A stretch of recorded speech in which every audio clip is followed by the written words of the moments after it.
Abra sua Bíblia, por favor. Livro do Gênesis, capítulo 1.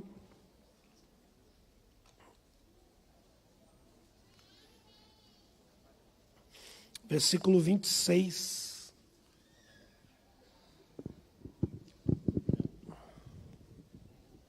Segurou. Obrigado. Glória a Deus. Gênesis, capítulo 1. Verso 26.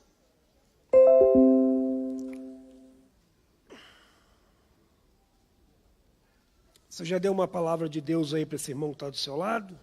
Já falou com ele? Já disse Deus te abençoe? Deixa eu te dar um segredo aqui. Quem aqui precisa de dinheiro? Levanta a mão aí, deixa eu ver. Tem gente que não precisa, né, irmão? Deixa eu fazer de novo a pergunta. Quem precisa de dinheiro? Levanta a mão. O dinheiro que você precisa pode estar no bolso do irmão que está do seu lado. Dá uma palavra de Deus para ele, irmão. Isso, faça um elogio, né? Glória a Deus. Sem nenhum interesse, né, irmão? Gênesis 1, 26. Todos acharam? Diz assim a palavra de Deus. E disse Deus: façamos o homem à nossa imagem, conforme a nossa semelhança. Tenha ele domínio sobre os peixes do mar, sobre as aves do céu, sobre o gado, sobre toda a terra, sobre toda coisa rastejante que rasteja sobre a terra. Assim Deus criou o homem à sua própria imagem, a imagem de Deus o criou, macho e fêmea os criou. Quem quer ouvir a voz de Deus, levante sua mão direita o mais alto que você puder, diga comigo: Senhor Jesus, eu preciso ouvir a tua voz. Fala comigo para a sua glória. Amém. Gênesis capítulo 1, Gênesis capítulo 2, os capítulos posteriores, remete-nos a pensar sobre origens e criações. Se o Gênesis é o livro das origens, o livro dos começos, o livro da criação, o capítulo 1 que a gente leu é o capítulo da criação por excelência.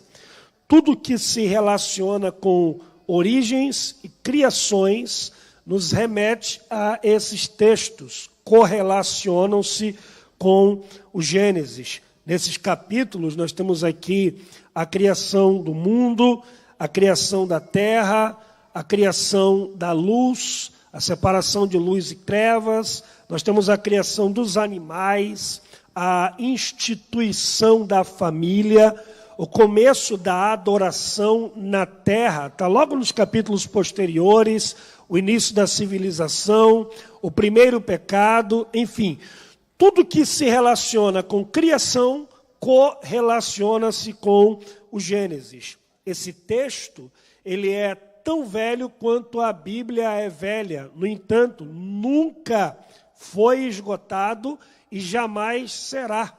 Porque a Bíblia, como já disse Rui Barbosa, é um grande oceano onde baleias se perdem. A Bíblia, ela é fonte inesgotável de inspiração. Eu estava pregando em Goiânia há alguns anos atrás, e quando eu acabei de pregar, veio uma cantora e disse: pastor, eu já ouvi o senhor pregar essa mensagem. Eu disse: ô irmã, já vi a irmã cantar o mesmo hino 30 vezes.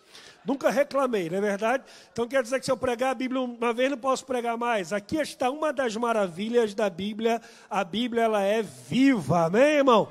A Bíblia tem aquele negócio que você lê o texto hoje, lê amanhã, lê há 22 anos, como eu leio a Bíblia, e de repente você olha para o texto e diz assim: isso aqui não estava aqui ontem não, né? Colocaram hoje, porque a Bíblia tem esse poder, ela é viva. E hoje eu quero compartilhar com vocês, antes de entrar de fato na palavra de Deus, só algumas coisas que não podem passar desapercebidas quando nós lemos esse texto de Gênesis 1. A primeira dela, você está cansado de ouvir, mas eu vou repetir hoje mais uma vez, é que o versículo 1, eu gostaria que você deixasse a Bíblia aberta para acompanhar. O versículo 1, no princípio criou Deus os céus e a terra. E o versículo 2, a terra era sem forma e vazia. Esses dois versículos não são ato contínuo imediato. Eu estou dizendo que esses dois versículos, eles não se relacionam no mesmo tempo. Existe um período de tempo aqui incalculável, que os eruditos vão dizer que é nesse período de tempo que houve aquela famosa rebelião no céu, quando o tal Lúcifer quis ser semelhante a Deus, Deus não permite, e aí dizem que é o impacto de Lúcifer com a terra e a presença dele na terra que vai gerar o quadro do versículo 2. O versículo 2 apresenta um caos absoluto. A terra está sem forma. O que é sem forma? Sem forma não é quadrado, sem forma não é redondo, sem forma não é retangular, sem forma não é triangular, sem forma é algo completamente indefinido. Além de ser sem forma, a terra está vazia, não tem vegetação, não tem animais, não tem pessoas. Além de ser vazia, a terra está em trevas, que é a escuridão absoluta, não dá para enxergar um palmo na frente do nariz, e abismos que são precipícios insondáveis. Então a terra está um caos absoluto, no verso 2, e a Bíblia diz que no meio do caos, mesmo naquela situação, o versículo 2 termina dizendo que o Espírito de Deus se movia sobre a face das águas. Note que o Espírito estava lá e a terra continuava sem forma. O Espírito estava se movendo e a terra continuava vazia. O Espírito estava presente e a terra continuava em escuridão. De modo que essa palavra me leva a pensar que é possível sim que o Espírito esteja presente, se movendo, sem que nada seja transformado. O Espírito estava lá, estava se movendo, estava presente e nada era transformado. O Espírito estava sobre o caos, sem interferir no caos. Quando é que as coisas começam a ser transformadas? Versículo 3, e disse Deus, quando a palavra de Deus é liberada, Deus começa a restaurar todas as coisas, porque a palavra de Deus é o agente número 1 no processo de criação e restauração de todas as coisas. O que eu estou dizendo para você aqui essa noite é que quando Deus fala, Deus está criando. Metade entendeu, vou repetir. Quando Deus libera a palavra, Deus está criando. É isso que faz Pedro, como o pastor falou aqui antes de mim, no meio da tempestade, o vento assoprando, a água entrando dentro do barco, a escuridão assombrando, e Pedro faz o pedido mais louco que alguém poderia fazer, porque se fosse eu diria, entra no barco e resolva o problema, se é o Senhor. Pedro diz, se é o Senhor, libera uma palavra que eu vou andando sobre as águas, porque a tua palavra vira ponte para andar sobre a tempestade.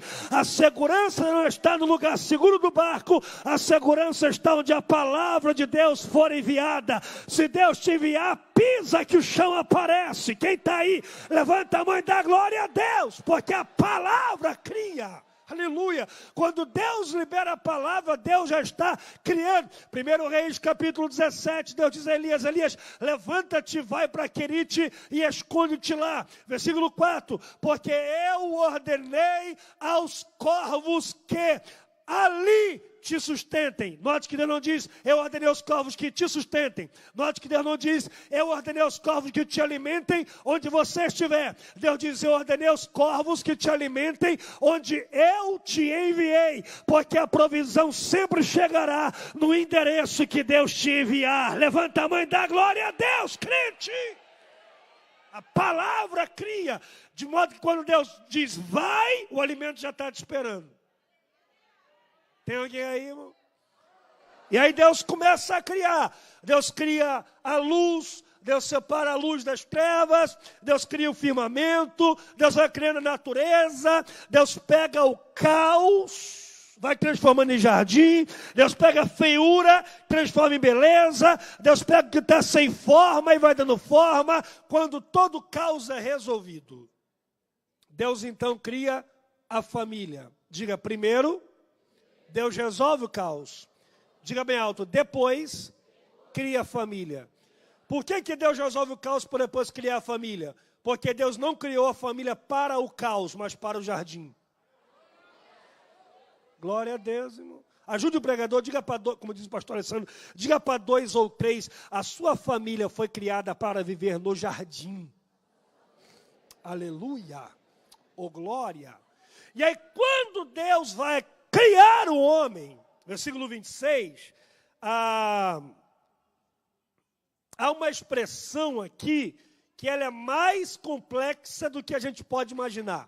Porque o versículo 26 diz assim: façamos o homem a nossa imagem conforme a nossa semelhança. Diga, imagem e semelhança.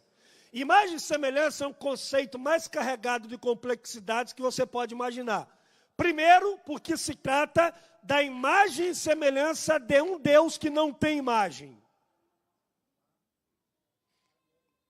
Deus não tem imagem. Não, pastor. Deus é aquele velhinho de barba branca, sentado na cadeira de balanço no céu. Não, aquele lá é o Papai Noel, irmão. Não é Deus, não. Deus não. João 4:23 diz que Deus é espírito. Se Deus é espírito, Deus não tem forma, Deus não tem corpo, Deus não tem aparência descritiva, Deus não tem aparência. Deus é espírito, ele usa a aparência. Todas as vezes que a Bíblia usa expressões como mão de Deus, olho de Deus, boca de Deus, pés de Deus, ouvido de Deus, a Bíblia está se apropriando de uma linguagem antropomórfica, isto é, uma linguagem filosófica que atribui a Deus um corpo para que eu possa compreendê-lo melhor enquanto me relaciono com ele. Mas Deus não tem imagem. E se Deus não tem imagem, imagem e aparência não se trata, imagem e semelhança não se trata de aparência. Imagem e semelhança se trata de traços do seu perfil que Deus resolveu colocar em nós, para que quando olhassem para nós, lembrassem dele. Ou seja, Deus te criou para representá-lo. Segunda coisa, imagem e semelhança, primeiro, não é aparência, mas traços do seu perfil. Segundo, imagem e semelhança não é Adão. Que é isso, pastor? Eu li na Bíblia que Deus criou o homem à sua imagem, a imagem de Deus o criou sim. Versículo 27 diz, criou Deus o homem à sua própria imagem, a imagem de Deus o criou, macho e fêmea os criou. Então a imagem e semelhança não é o homem, a imagem e semelhança é o casal. Imagem e semelhança não é Adão, solitário, segregado, sozinho, em bolha relacional. Imagem e semelhança é o homem na família. De modo que quando Deus fala imagem e semelhança, eu estou falando de um Deus que é uma unidade complexa. O que é uma unidade complexa? É um, ao mesmo tempo que é 3. Deus é uma unidade complexa. O que é unidade complexa? O Sol é um Sol, mas é planeta Sol, luz do Sol e calor do Sol. O ovo é um ovo, mas é casca do ovo, clara do ovo e gema do ovo. Deus é um só, mas é Deus Pai, Deus Filho e Deus Espírito Santo. E essa unidade complexa é uma família. E essa família no céu se reúne e diz, façamos o homem. E se Deus é uma família ou uma comunidade, ele não pode criar o homem à sua imagem sozinho. Ele cria o homem em família. Diga bem alto, bem forte. Diga, imagem e semelhança não é o homem sozinho, é a família. É por isso que Satanás luta para destruir as famílias. Porque quando Satanás destrói uma família, ele desfigura a imagem de Deus no ser humano. Mas eu vim aqui hoje profetizar sobre a tua vida que Satanás não vai tocar na sua família, porque ela é imagem de Deus na terra. Você pode levantar a mão e dizer, glória a Deus, crente. Terceiro, imagem e semelhança revela o motivo pelo qual nós somos odiados. Ajude o pregador mais uma vez. Diga para alguém do seu lado, diga, você não tem ideia do quanto você é odiado. Por que nós somos odiados? Porque um dia no céu, um cara mais bonito do que você, cantava melhor do que você, ministrava melhor do que você, andava sobre pedras afogueadas, era querubim ungido da guarda, sinete da perfeição, criado perfeito para revelar a perfeição de Deus. Esse cara um dia chega diante de Deus e diz: eu quero ser semelhante ao Altíssimo. Deus não deixou e expulsou ele para a terra. Agora Deus vem na terra, pega você e diz: eu não dei para o anjo, mas eu dou a você o direito de ser a minha imagem e a minha semelhança. Satanás te odeia porque você é aquilo que ele queria ser. Satanás te odeia porque você tem aquilo que ele queria ter. Pelo amor de Deus, jogue essa mão para cima e dá glória, porque você é o que o anjo queria ser. E tem crente que quer ser anjo, quando na verdade os anjos queriam ser você. Por que, pastor? Porque os anjos são servos, você é filho. Os anjos são úteis, você é amado. Os anjos são espírito, mas você é a imagem e semelhança de Deus. De modo que você não tem que ter medo do diabo. É o diabo que tem que ter medo de você, porque você está acima dele. Você pode levantar a mão e dizer glória a Deus. Você tem o que ele não tem. Sabe, eu fico doido quando eu vejo um crente com medo do diabo, né? Ah, pastor, macumbeira disse que vai fazer macumba para mim, vai acabar com minha família. Irmão, Jesus disse assim: as portas do inferno não prevalecerão contra a minha igreja. Eu preguei esse texto muitas vezes errado, pastor Alessandro, pastor Carlos, na ideia de que o inferno estava atacando a igreja está se defendendo, e aí as portas do inferno não prevalecerão contra a igreja se defendendo. Até o dia que eu parei para pensar no seguinte: qual é o exército que vai para a guerra levando portas como arma de ataque? Tem alguém aí? Arma de ataque, espada, lança, no máximo escudo. Porta é o último instrumento de defesa. É quando o exército está todo arrebentado. O inimigo fica por trás das portas, se protegendo e torcendo para a porta não cair. Quando Jesus disse: as portas do inferno não prevalecerão, ele não está dizendo que o inferno está atacando a igreja defendendo. Não, não, não. É a igreja que está atacando, é o inferno que está se defendendo. Satanás está atrás da porta com medo da porta cair, mas nós vamos arrebentar as portas do inferno e vamos tirar as almas de lá. Abra a boca e dá glória a Deus, crente. Você não está na defesa, você está no ataque. Aleluia. Aleluia, levanta a mão e dá glória a Deus por 30 segundos, porque você é imagem e semelhança dele. Imagem e semelhança, em quarto lugar, da ideia de corregência no processo de criação e manutenção de todas as coisas. Gênesis 2, versículo 7. A Bíblia diz que Deus soprou no homem, nas suas narinas, o sopro de vida, e o homem se tornou uma alma vivente. Diga: Deus soprou. Dá uma atenção aqui. Quando eu sopro, eu estou tirando o que tem dentro de mim e colocando para fora.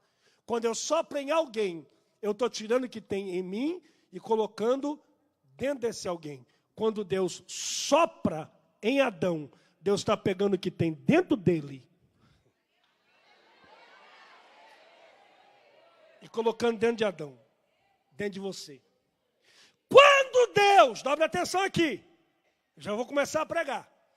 Quando Deus sopra no homem, ele faculta ao homem alguns poderes que ele mesmo tem. Raciocínio, capacidade de pensar, tomar decisões, emoções, sentimentos, volição, capacidade de sonhar, de acreditar no futuro, acreditar em mudança, livre-arbítrio. Deus cria o homem de sujeitar a terra, dominar, e Deus dá ao homem o poder de criar. Dentre os poderes que Deus dá ao homem, Deus deu ao homem o poder de criar. Oh, aleluia. Diga bem alto, bem forte, diga: Deus me criou para criar. Pastor, criador é Deus. Sim, você é o quê? Imagem e semelhança. Ou seja, você é corregente no processo da criação. Não convenceu? Pergunta a Thomas Edison, Bill Gates, Santos Dumont, Steve Jobs. Por quê? Porque Deus deu ao homem a capacidade de criar soluções para o caos que a vida lhe apresenta. Dá uma olhadinha ao seu redor, por favor. Dá uma olhadinha. Olha aí. Olha para alguma coisa perto de você. Tudo que você está vendo, tirando o ser humano que está do seu lado, foi criado pelo ser humano. Por quê? Porque Deus nos deu capacidade de criar. Sabe o que eu estou dizendo? Todo problema e todo caos que chega na sua vida, já chega atrasado. Posso profetizar? Talvez sua vida esteja igual Gênesis 1:2, sem forma, vazia, trevas, abismo, caos na família, caos financeiro, caos existencial, talvez pensando em acabar com a vida, está uma bagunça danada aí. O que eu estou dizendo para você é que Deus já colocou em você o poder para criar luz nas trevas, jardins nos abismos, beleza no deserto. Deus te deu o poder para criar soluções. Levanta a mão que eu estou profetizando que você vai sair daqui hoje tão cheio de Deus, que vai chegar em casa tendo solução para aquele problema que você achava que não tinha mais jeito. Aleluia! Então diga bem alto: Deus me criou para criar. Bom, antes de entrar na mensagem, duas coisinhas eu preciso te falar. Primeiro, se você não é um criador de soluções, a sua existência não se justifica. Dá um glória para disfarçar. Se você não resolve problema, se você nunca é ninguém na vida de alguém, se você nunca é solução para nenhuma crise, a sua existência não se justifica. E perdoe-me lhe dizer isso, a sua falta não fará falta. Porque a maior tristeza na vida de alguém é faltar e perceber que não fez falta. O cara fica 6 meses fora, quando chega diz, gente, cheguei. E a pessoa fala, sabia nem que você tinha ido. O cara foi, ninguém viu, chegou, ninguém percebeu. Glória a Deus. Dá glória para ninguém dizer que é tu, irmão. Segundo, se você não é um criador de soluções, automaticamente, invariavelmente, inevitavelmente, se tornará um criador do caos. Vou repetir. Se você não cria luz, cria trevas. Se você não cria solução, cria problema. Se você não trabalha, vai dar trabalho. Por quê? Porque você é criador por natureza. Tem alguém me entendendo, irmão? Eu posso profetizar? Só se todo mundo levantar a mão, eu vou profetizar. Eu estou sentindo a graça aqui. A partir de hoje as pessoas vão querer saber onde você mora, vão querer saber o número do seu telefone, vão começar a te procurar nas redes sociais, porque você vai ser conhecido como alguém que onde chega resolve, onde bota a mão prospera, onde pisa a luz de Deus chega. Deus te chamou para resolver problema. Tem alguém aí? Abre a boca e dá glória a Deus, crente. Aleluia! Ajude o pregador. Se você crê nessa palavra, diga para alguém do lado, se você soubesse quem sou eu amanhã, você ia pagar minha janta hoje. Aí eu pode aplaudir. Aí eu fiquei olhando para essa palavra, pastor Carlos, me perguntando a seguinte coisa, aí que nasceu a mensagem. Por que a Bíblia não diz assim, tem alguém me ouvindo aí? Por que a Bíblia não diz assim, Deus criou tudo? Toda a criação se resumiria em um versículo. Ou, Deus criou o universo. Uma frase, tudo que tem no universo, Deus criou. Não. Capítulos inteiros, riquezas de detalhes sobre a criação. Sabe o que Deus me falou? Deus criou o homem, deu ao homem o poder de criar e deixou o manual de instruções. Diga comigo, a Bíblia é o manual de instruções sobre como criar direito. Então hoje eu quero falar para vocês, em 15 minutinhos, sobre na sala de aula com o professor Jeová aprendendo a criar. Aleluia. Está preparado? Não. Está preparado? Como é que se cria? Deus vai dar algumas diretrizes para a gente sobre como criar. primeira coisa que Deus nos ensina sobre como criar? Bom, Deus podendo fazer tudo em um dia, podia ou não podia? Podendo fazer tudo com uma palavra, podia ou não podia? Ou só do olhar ia acontecer, podia ou não podia? Decide criar tudo em 7 dias. Não, pastor, Deus criou em 6, no 7º descansou. Aí que você se engana, no 7º Deus criou o descanso. Aleluia. Aleluia. E olha para cá. O descanso é tão abençoado que a primeira coisa que Deus abençoa na Bíblia é o homem. Gênesis 1, 28. A segunda coisa que Deus abençoa na Bíblia é o descanso. Gênesis 2, 3. De tão abençoado. Eu costumo dizer que eu acredito no sábado, mesmo que seja na terça-feira. 10% entendeu. Tem gente está ainda assimilando, né? Eu acredito no sábado, mesmo que seja na quinta. Tem alguém me entendendo? Porque o sábado não é um dia, o sábado é um princípio. Glória a Deus, irmão. Agora, por que Deus, podendo criar tudo em um dia, com uma palavra, com um pensamento, com um haja, resolve criar tudo em 7 dias? Será que no final do primeiro dia, Jeová chegou em casa, se jogou na cama e disse, meu Deus, estou quebrado, amanhã eu continuo? Ou então, à tardinha, no primeiro dia, o Banco Central do Céu ligou para Jeová e disse, Senhor Jeová, o Senhor me perdoe, mas o limite estourou, agora só dá para liberar limite amanhã, para o Senhor terminar a construção. Um Deus que não tem limite de recursos, que não se cansa, decide criar tudo em 7 dias. Sabe o que Ele está nos dizendo? Eu quero que você aprenda a criar com paciência. Criar sem se precipitar, criar sem botar o carro na frente do boi, criar sem se atropelar, criar sem ansiedade, criar entendendo que tem coisas que tem que ser feitas hoje, mas tem coisas que você não precisa fazer hoje, você pode fazer melhor amanhã. Porque as grandes construções, quanto mais alto é um prédio, mais tempo é gasto no seu fundamento. Então, se você quer que a obra de Deus na sua vida seja uma choupana, uma barraquinha de palha, Deus faz com uma palavra. Mas se você quer viver tudo que Deus prometeu para a sua vida, tenha paciência, Ele está criando a sua estrutura, Ele está criando a raiz, Ele está te dando capacidade. Capacidade para quê, pastor? Capacidade para quando você chegar lá, esteja preparado para ficar lá. Porque não se trata de chegar lá, se trata de ficar lá. Porque Deus poderia fazer com que José sonhasse à noite com 17 anos, acordasse de manhã com a carruagem de Faraó na porta da casa dele. Poderia ou não poderia? Ao invés disso, demora 20 anos, no mínimo, para José ver o sonho realizado. Porque Deus tinha prazer no sofrimento dele? Porque Deus ficava rindo no céu, se divertindo com a série de José no Netflix do céu? Não, porque Deus tinha que tirar pessoas da vida de José.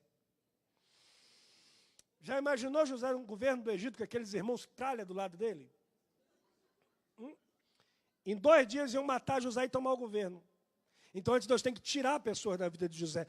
Antes Deus tem que colocar pessoas na vida de José. Potifar. Pessoas para ensinar ele a cultura do Egito. Para quê? Para dar a José estrutura, para que quando chegasse lá, tivesse capacidade para ficar lá. Ajude o pregador, diga para 2 ou 3, peguei, viu? Peguei essa agora sua. Diga para 2 ou 3, diga, não se trata de chegar lá, irmão, se trata de ficar lá. Oh, por que está demorando, pastor? Deus está te dando estrutura, Deus está te dando capacidade, Deus está te dando conhecimento, Deus está te apresentando pessoas. Quando você chegar lá, não vai ter Potifar, não vai ter mulher de Potifar, não vai ter irmão invejoso, não vai ter Satanás que vai te arrancar de lá, porque a estrutura até fica lá e chove, tagaba. Abre a boca e dá glória a Deus, crente. Deus está te dando capacidade. Aleluia.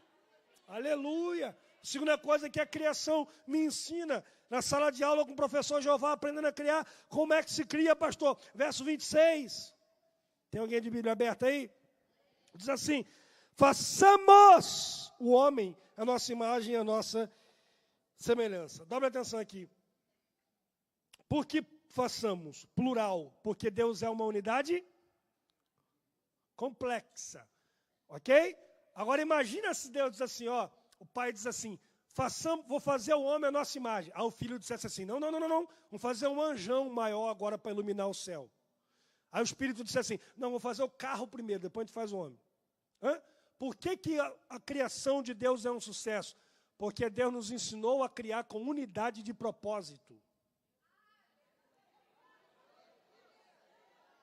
Unidade de propósito. É todos falando uma mesma língua, é todos falando uma mesma coisa, é todos focados no mesmo projeto. Se um puxa para um lado, outro puxa para o outro, um fala uma coisa, outro fala outra, não chega em lugar nenhum, porque um reino dividido não pode prevalecer. Aleluia, isso aqui é tão sério.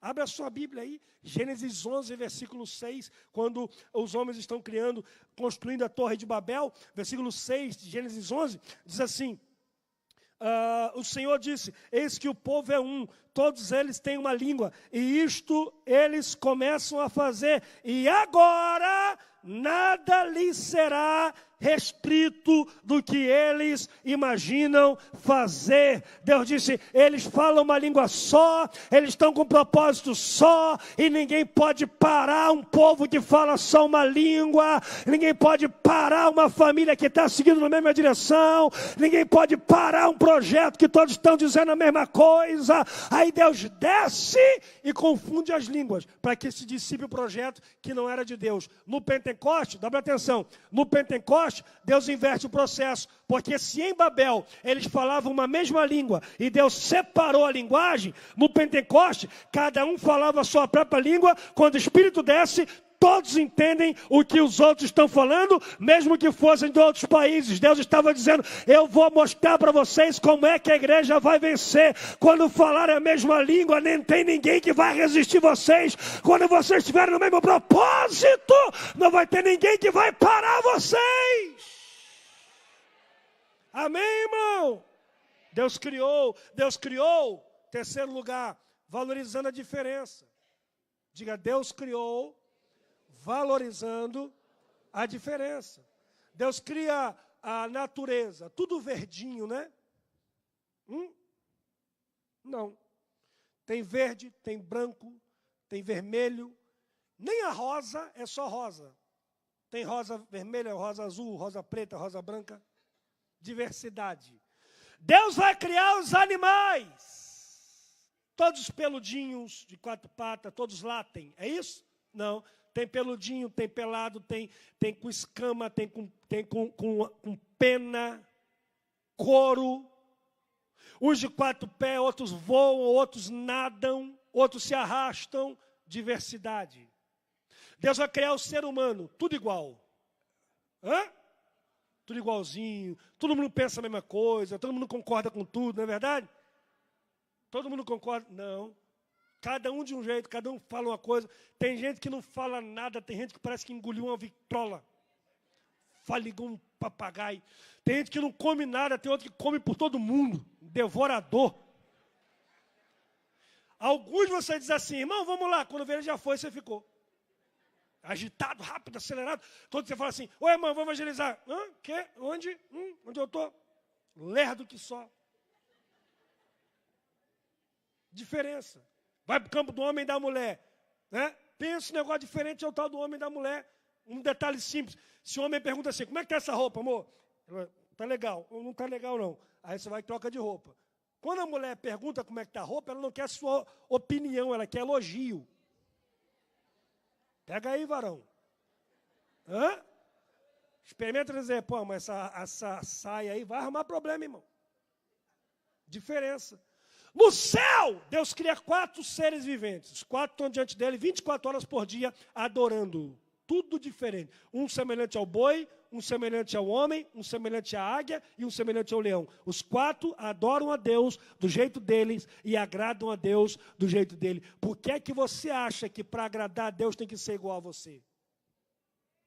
Dá um glória para disfarçar ao menos. Tem uma casa que me falou, pastor, eu não acredito que Deus aceita esse tipo de ritmo. E eu disse, Deus tem ritmo? A samaritana disse, Senhor, lá em Jerusalém vocês cantam corim de fogo. Aqui em Samaria a gente só canta rock. E Jesus disse, não é rock nem corim de fogo. Deus é espírito, importa que os verdadeiros adoradores o adorem em espírito e em verdade. Esse é o ritmo do céu. Amém, irmão? Anos atrás uma irmã falou para mim, pastor, eu estou orando para Deus me dar uma pessoa igualzinha a mim. Eu estava naqueles dias, pastor, tem aqueles dias. Tem, né? Estava atacado. Aí ela disse, pastor, eu estou orando para Deus me dar uma pessoa igualzinha a mim. Eu disse, Deus não vai dar não, irmã. Ela disse, por quê? Eu disse, você não vai aguentar. Você aguentar alguém chato igual tu, irmão? Cri-cri. Sistemático. Então Deus cria a diferença. Para quê? Para que nós nos completássemos nas nossas diferenças. Deus coloca pessoas diferentes de você na sua vida para dar a você aquilo que você não tem. Tem alguém me entendendo aqui? Diga glória a Deus. Por que nós somos diferentes? Porque o que você não tem, Deus colocou em alguém que está perto de você. Você pode dizer amém? E em último lugar, eu volto no começo. Como é que Deus cria? Versículo 3, primeira coisa que Deus criou. E disse Deus, haja luz. Olha para cá, dobre atenção, já vou terminar. A terra estava sem forma, vazia, com trevas sobre abismos. Quando Deus cria a luz, resolve o problema das trevas. Porém, revela o caos. Que estava escondido, agora é revelado. Sabe o que Deus está nos ensinando com essa palavra? Antes de você resolver o caos, você precisa revelar o caos.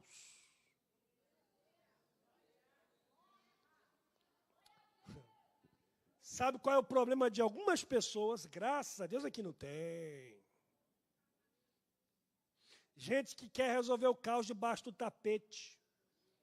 Gente que quer resolver o caos nas escuras. Porque nós estamos vivendo uma geração da beleza, da superficialidade. Não tem ninguém feio. Né? No Instagram não tem ninguém feio. Tem gente que não sabe mexer com Photoshop. Tem alguém aí, irmão? Porque tudo é aparência. O cara está quase desviado da igreja. Você pergunta, irmão, como é que está? Firme na rocha. A casa do cara está uma desgrama, tudo de perna para o ar. Quase perdendo o casamento, os filhos desobedientes. E irmão, como é que está a sua casa? Pastor, com Jesus no barco, supimpa. Só vitória. E o barco do miserável já afundou, ele nem viu. Por quê? Porque nós somos a geração das aparências. O problema é que aquele que encobre as suas transgressões nunca prosperará. E aquele que confessa e deixa alcança misericórdia. Deus não trabalha no escuro, Deus trabalha com luz, glória. Você não vai resolver um problema enquanto você esconde ele. Você não vai resolver o caos enquanto você finge que não tem ele. Deus te trouxe aqui hoje, não é para esconder o caos, é para jogar luz lá. Joga a luz no lixo. Joga a luz lá. Sabe, eu fecho até os bolsos aqui, encerrando. Exemplificando isso aqui. Jacó está voltando para casa. Gênesis 32, no Val de Jaboque, encontra-se com Deus, luta com Deus a madrugada inteira. De manhãzinha, Deus diz a ele, eu vou te abençoar, mas antes me diga qual o seu nome. Por que Deus pergunta o nome dele? Porque Deus não sabia? Sabia? Sim. Por que pergunta? Porque em Gênesis 27, dá atenção aqui, em Gênesis 27, Jacó está saindo de casa. Gênesis 32, ele está voltando. Gênesis 27, ele está saindo de casa. O pai dele está velho, deitado na cama, com o pé na cova, doente e cego. Jacó entra no quarto com a roupa do irmão e o pai pergunta, meu filho, quem és? Jacó diz, meu nome é Esaú. Deus abençoa, Isaac abençoa Jacó, que sai de casa fantasiado de irmão mais velho. Quando Deus diz, qual o teu nome? Deus estava dizendo, lembra que você não está diante de um velho cego.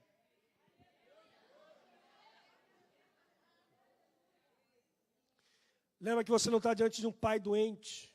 Lembra que você não está diante de um pastor limitado. Lembra que você não está diante de um líder que não sabe quem você é em casa. Você está diante de um Deus que te conhece por dentro e por fora. Aí Jacó diz, meu nome é Jacó, suplantador, 71, trapaceiro, enganador. Eu acho que Deus dá um sorriso no céu e diz, é tudo que eu queria.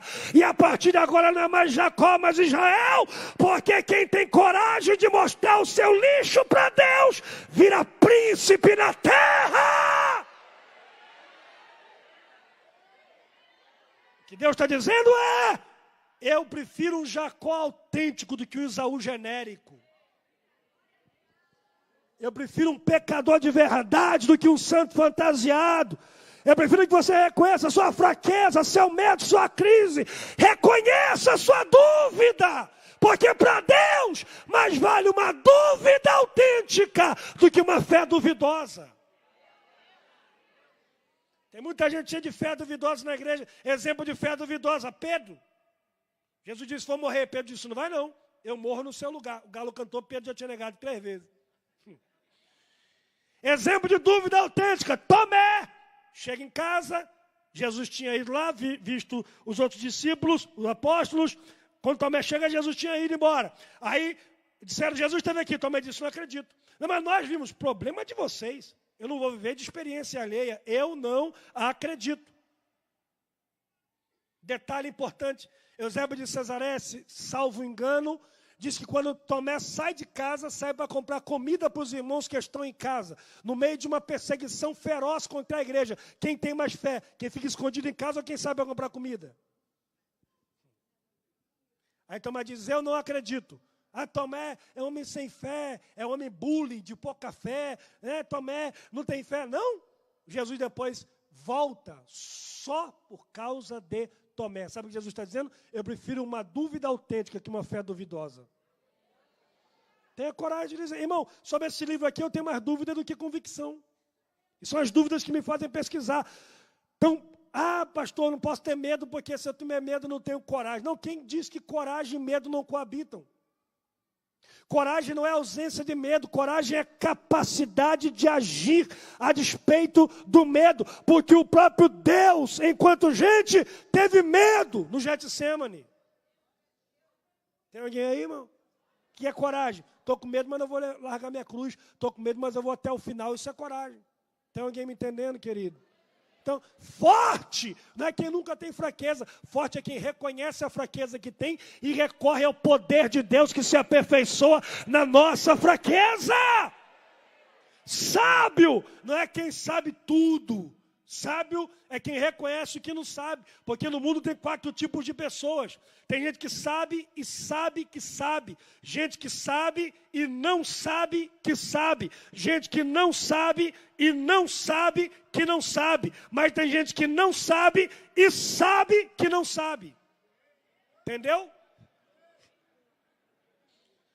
Vou desenhar. Tem gente que sabe e sabe que sabe. O cara é bom. Tem gente que sabe e não sabe que sabe. É o ignorante. Tem gente que não sabe e não sabe que não sabe. Está perdido. O cara não sabe e pensa que sabe. Agora tem gente que não sabe, mas sabe que não sabe. Se você não sabe, mas sabe que não sabe, já sabe alguma coisa que não sabe.